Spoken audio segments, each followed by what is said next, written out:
E aí, YouTube, quanto tempo eu não apareço por aqui? Há 2, 3 semanas também, sem drama, né? Bem, como eu falei, vou tentar sempre fazer esse canal aqui da maneira mais orgânica possível, porque é o tempo que eu tenho para fazer isso e também porque é a forma que eu quero me comunicar. Eu quero manter as edições de alguns vídeos do Instagram e tudo mais. Alguma vez ou outra eu posso até fazer isso aqui, mas o natural, a conversa natural, tem engasgos, tem essas palavras, esses termos, essas sonoridades naturais, e eu acho que eu não tenho que ficar editando pequenos lápis, pequenos soluços. O máximo de uma edição, às vezes, sei lá, eu esqueci algo que eu quero mostrar e eu vou me afastar muito para buscar, aí não tem por que vocês ficarem olhando, né, a minha vizinhança, que estou quase me despedindo, a bicicleta que eu não uso muito e as fotos que já desbotaram no sol aqui de casa. Então a gente vai conversando e eu quero falar sobre o que eu falei no vídeo do Instagram que eu postei ainda no início dessa semana, enquanto a cachorra fica fazendo barulho aqui se lambendo. Para com isso. E mais aprofundar um pouco mais. Então eu anotei aqui o que eu falei para o Instagram e agora eu vou falar com um pouco mais de profundidade. Primeiro sobre prêmios. Estou muito feliz que a janela está vibrando, estou muito feliz que eu fui nomeado finalista de 2 prêmios literários em espaço de um mês e pouquinho. Eu me inscrevi, não foi do nada que eu apareci lá, mas o prêmio Ecos da Literatura tinha as categorias de voto popular e tinha as categorias eles chamam de comissão julgadora, né, que eu sempre ficava chamando de júri, mas eu tenho que dar o nome das coisas como elas são. E não consegui pela votação, tive muito apoio, foi muito bacana, mas provavelmente os outros que estão nas categorias que eu me inscrevi tiveram um apoio maior, tiveram um engajamento, conseguiram trazer as pessoas para a votação de uma forma mais interessante, mais inteligente que eu. Mas na categoria da comissão julgadora, que é melhor livro do ano, eu acho, que eu anotei aqui de uma melhor livro original, foi uma surpresa na comissão julgadora. São muitos escritores interessantes, eu conheço vários dos livros que estão ali, já li alguns deles, eu sei que tem muita coisa interessante no prêmio no geral, e eu estou finalista com mais 2, isso é impressionante, é algo que eu não esperava. Então dia 23 de maio estamos aí, vou ao prêmio Ecos da Literatura. E no mesmo dia 23 de maio, em outro município também de São Paulo, acontece outro prêmio, sim, os dois marcaram no mesmo dia. Não sei porquê, acho que um não soube do outro, de repente a disponibilidade, alguma coisa em São Paulo que permite que dia 23 tenha prêmios literários. Mas outro prêmio que vai acontecer, que também estou nomeado na final, é o prêmio Laurel Verbum, que na categoria de fantasia e ficção de entretenimento também sou finalista. Foi avisado no finalzinho de abril e também é uma notícia muito legal. Pena que os 2 eventos são no mesmo dia, vou ter que ver o que eu faço.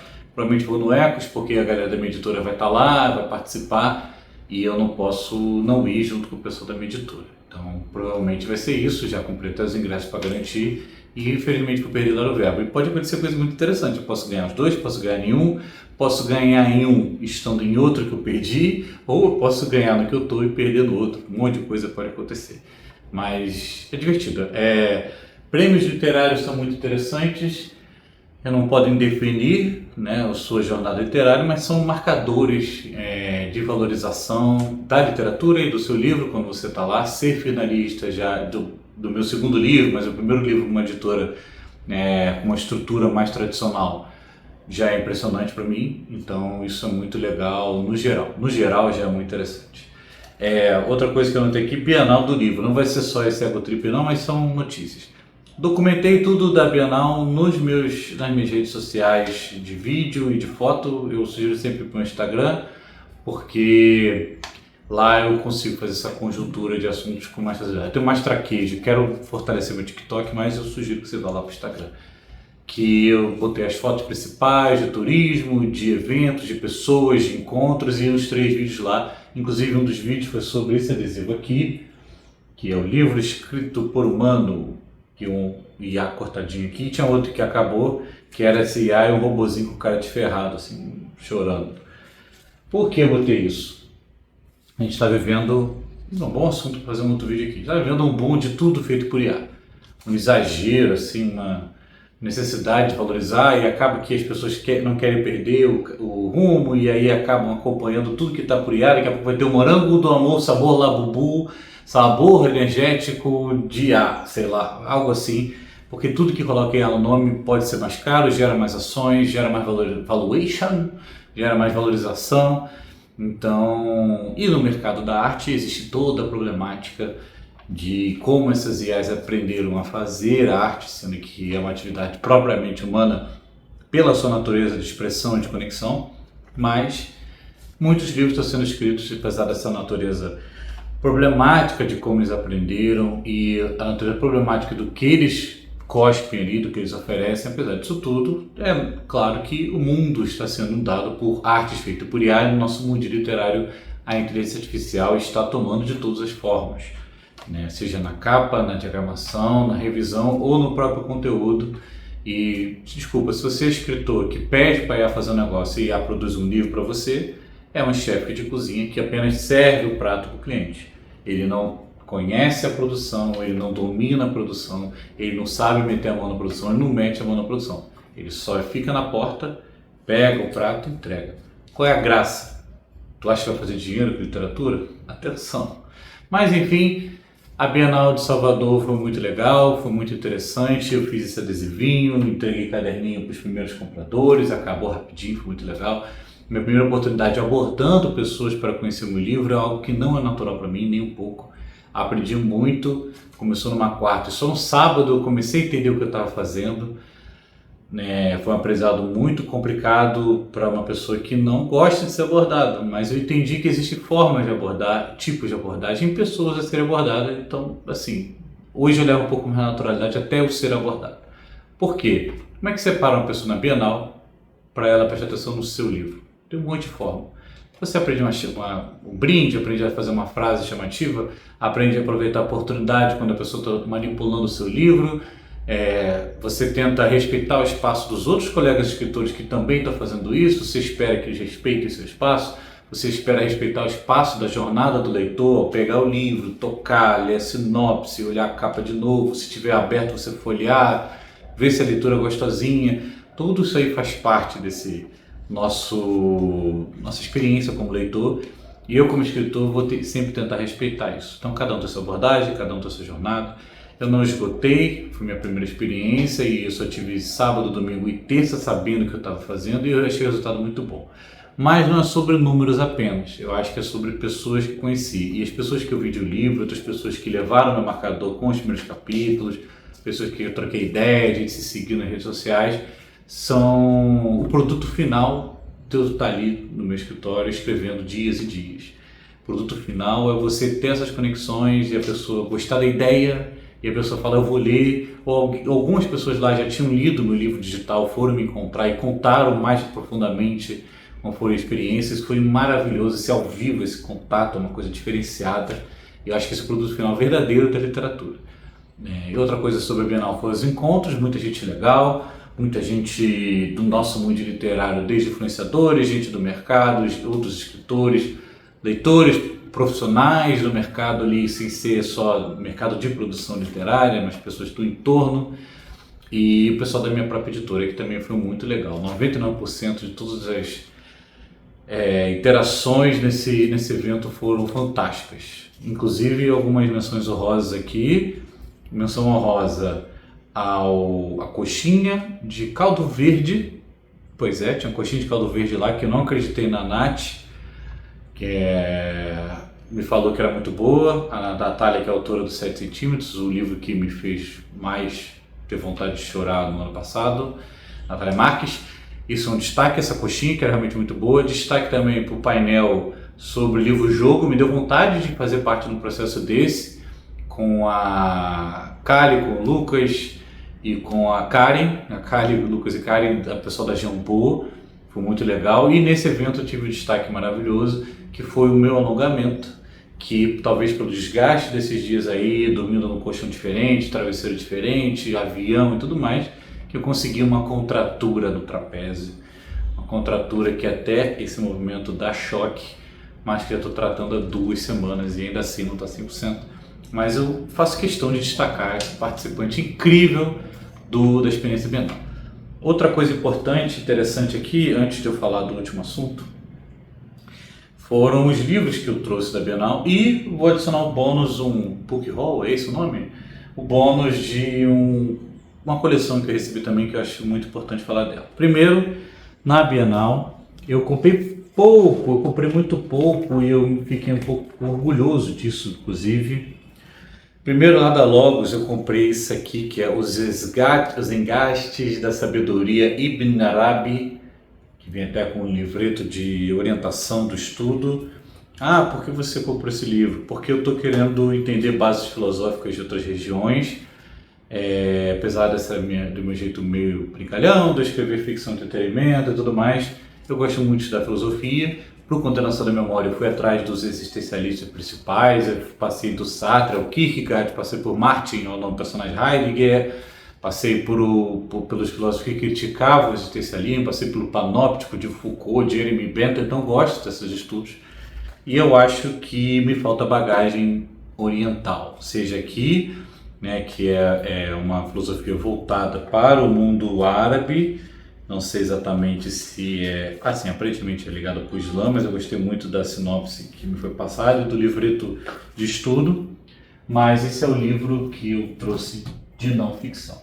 Ficção eu trouxe 3, A Oitava Garota do William Bezerra. E rapaz, eu devorei isso aqui, eu já li. O William Bezerra é um dos autores que mais vende da minha editora, da Flávia. E olha, rapaz, eu devorei, eu estava precisando de um suspense para soltar o meu sistema de umas leituras pesadas que eu estava fazendo e não soltou meu sistema porque fiquei mais tenso e é muito bom, ele escreve muito bem e pré-venda dele agora em maio, inclusive, fica de olho lá no Instagram dele que ele escreve muito bem, fiquei muito feliz. Vlange Quente, o Abraço Mão dos Muros, minha amiga Vlange, já li o seu livro, mas eu precisava dele autografado e físico, ele é digital. E essa capa ficou absurda, essa capa aqui ela traz... é importante a sinopse, né? Oitava Garota é um suspense, a protagonista ela perde o pai, ela vai para o interior morar com a madrasta e o padrasto e com os irmãozinhos e coisas estranhas, mortes estranhas começam a acontecer, desaparecimentos na verdade, começam a acontecer nesse interior e ela começa a ver envolvida uma amiga dela que desaparece, ela começa a entender que algo de muito estranho está acontecendo na cidade, mas o mais interessante é a força dessa narrativa aqui. A leitura é muito ágil, os capítulos são curtos, então traz uma força muito interessante. Aqui o livro da Vlange, cara, é sobre a Celina, né, que ela tem uma vida meio presa numa cidade interior, e ela conhece a Bárbara, que é uma mulher extremamente problemática, ela começa a ver os dilemas relacionados a todas essas relações, relacionadas a todas as relações é lindo. É um livro muito forte, mas com personagens tão potentes que você fica aguentando a carga dramática. Não é um drama infinito, mas é um drama forte sobre uma transformação, uma mulher lidando com a própria sexualidade, com as próprias limitações, lidando com dependências dos outros. Mas é um livro muito, assim, humano, e a Vlange escreve muito bem. Eu agora tenho aqui um livro da Andréa Nunes, que também é uma colega editora, que aqui na frente simplesmente temos aqui a Blurb do Rafael Montes e Tezuka Yamazaki também, falando que é o livro Presunção de Inocência, que eu comprei pela sinopse que eu vi na época do lançamento, mas eu vou ler para vocês aqui porque eu não lembro a sinopse, ainda vou ler, mas entra na carga do William Bezerra, dos sinopses de suspense, livro de suspense, desse tipo de investigação, essa coisa meio do judiciário, de tribunal, suspense e tal, mistério que eu gosto muito, que me ajuda muito a tirar cargas pesadas de volume complexo de conteúdo para estudo e me traz carga pesada emocional de volume literário, mas aí distribui a carga. O início das aulas da cobiçada faculdade, Nova Era, o grande sonho daqueles jovens que queriam ser os maiores criminalistas do país. O que eles não esperavam era que os conflitos humanos e crimes intrigantes saíssem das páginas dos livros e envolvessem as próprias vidas, colocando-os em perigo e desafiando sua capacidade de aprendizado rápido. Então, esse é do selo Pluma, da Flávia. É um selo voltado a esse tipo de ficção também, mas eu acho que o mais interessante aqui é você ter alguém desse mundo jurídico escrevendo um suspense do mundo jurídico. Então, a Andréa, ela é Procuradora da Justiça, eu ia falar outra coisa. Essa capa é maravilhosa e a ideia já é ótima.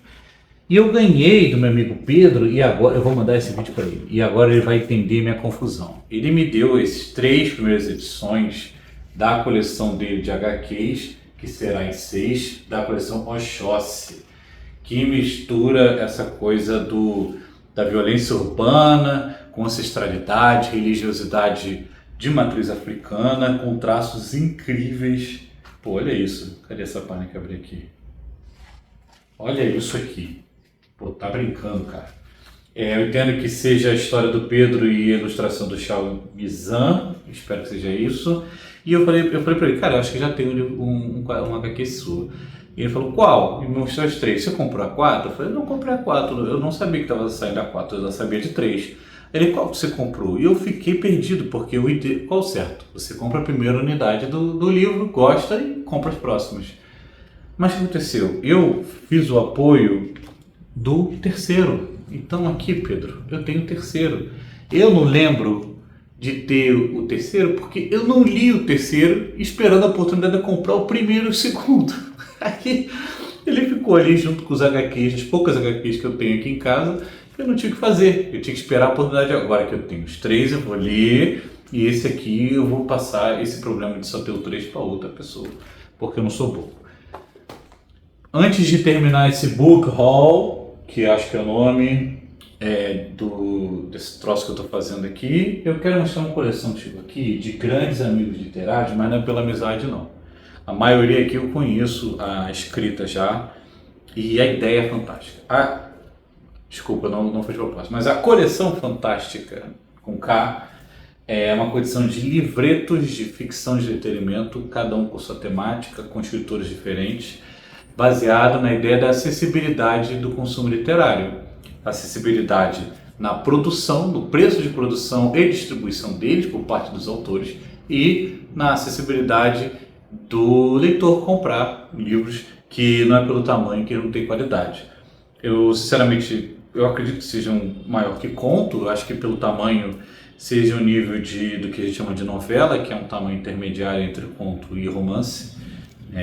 O livro, romance, não é só porque é romântico. Mas é uma coleção muito interessante, apoiei. Nós temos vários gêneros aqui, e que legal, tem o autor, o nome e o tema, o gênero. Então, Ariel, Mar de Mazelas, do Paulo Baier e João Gabriel, Fantasia com Aventura. Essa capa é lindíssima. Fantasia com Romance, Ars Oculta, Hortência Alves. Hortência, eu tenho que entregar meu livro para você, que você comprou comigo, a gente se vê na Bienal. Os Crias da Favela de Ouro, com a Michele Sorosini, com esse nome ancestral muito bonito, mas eu não sei falar. Mebengore, Gokre, Caiapó. Fantasia com ficção científica, e tem um quê de favela, brasilidade, então fiquei muito curioso.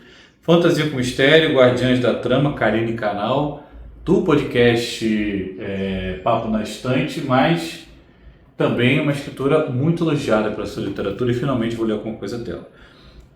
A 14ª expedição, ficção científica com aventura, do Rafael Juque. E sabe o que é interessante? Parece que é a história da 13ª expedição. Então o que está acontecendo aqui, Juque? Mas também é muito interessante, um autor fantástico de fantasia escrevendo ficção científica com aventura, fiquei curioso. Pandorafobia, do Cuca Nunes, ficção científica com suspense, essa capa é incrível também. Eu sinceramente, eu li o livro dele, que é o Timbre Magista, que é hilário e é muito bom, a fantasia sobre um mago idoso, meio maluco, desmotivado, que pega orientações com uma pedra para descobrir, enfim, cara, o Cuca é maravilhoso. Eu fico curioso com a ficção científica com suspense por parte dele.